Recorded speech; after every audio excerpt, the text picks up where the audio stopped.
Hello guys, welcome back to my channel Simply CM, and today is Tuesday, January, I don't know, 27, 28.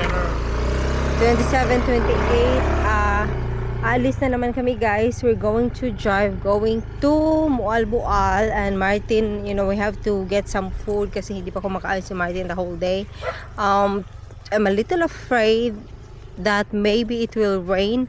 Tapos yung mga nilabhan ko na sobrang dami ay nakahang sa labas.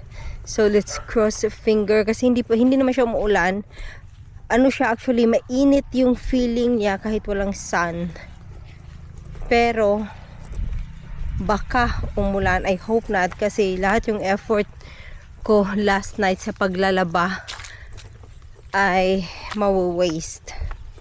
Ganon. So nilabhan ko talaga guys lahat ng mga damit ni Martin at lahat ng mga damit ko. So today wala kaming dirty clothes. Ito lang talaga yung suot. Tapos hand wash ko lang siya nilaba kasi walang washing machine dito. So yeah, medyo nagkasugat-sugat tayo konti. So yun. Yung ubo ko meron pa rin, pero hindi na siya katulad ng dati pang nakokontrol ko na siya. And then Martin, charang.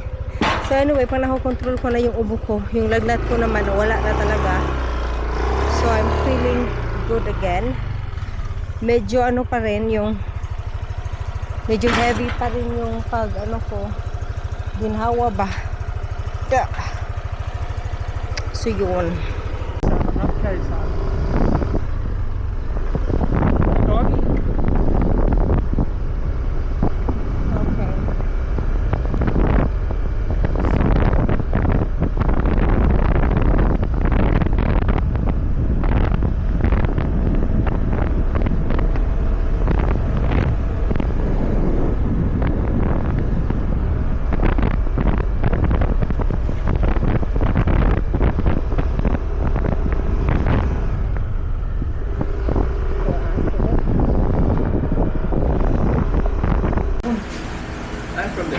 Jeg kunne høre det bare en gang.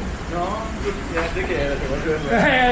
Jeg var sendt undervejs og tænkte, det der, det lyder dansk. Ja, det er rigtigt. Priserne er gået fuldstændig amok. Jamen, jeg har heller ikke været der i mange år.